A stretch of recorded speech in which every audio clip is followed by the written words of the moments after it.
This is the 5th FRQ from the AP Chemistry exam in 2018, and I'm gonna just do it.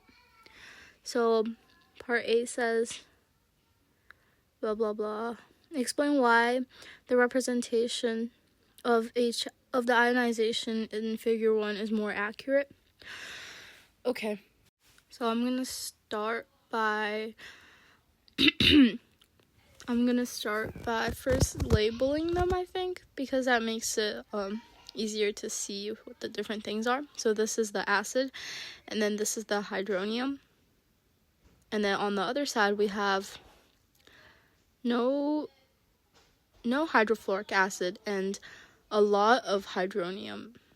So, yeah. The second one is really inaccurate because it shows hydrofluoric acid completely ionizing, which isn't right because, as we know, hydrofluoric acid is not one of the 7 strong acids, so it shouldn't have 100% ionization. Okay, so the next part asks about percent ionization data for the Ka value. So that's the conjugate base over the concentration of the original acid times 100. So since we have 13% ionization, that means that the ratio of the conjugate base of the acid equals 0.13, and we cross multiply to find the original concentration of the conjugate base would be 0.00455 molar. So then we can write the balanced equation, or we can set up an ice table. So I'm skipping some steps, but basically the top you have the concentration of the products, right? And the bottom you have the reactants.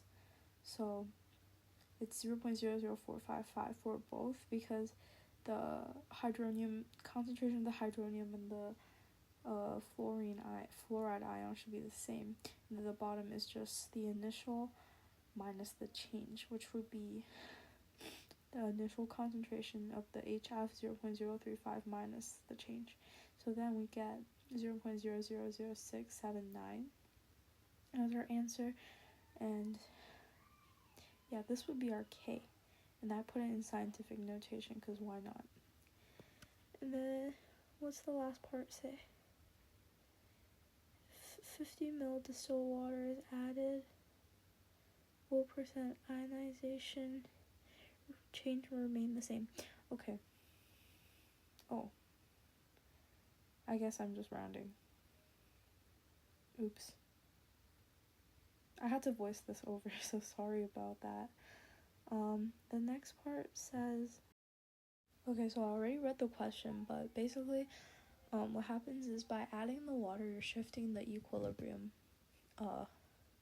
It's because, you're adding additional volume, so the concentration of the products and both decrease, right? So the concentration of hydronium decreases and the concentration of fluoride ion decreases. And it's also true that the hydrofluoric acid concentration decreases, but also on the right side you have two things. So the stoichiometry makes it so that the reaction will still shift right to produce more products. And then that in turn increases the percent ionization. So yeah, as you can see, I'm doing the math.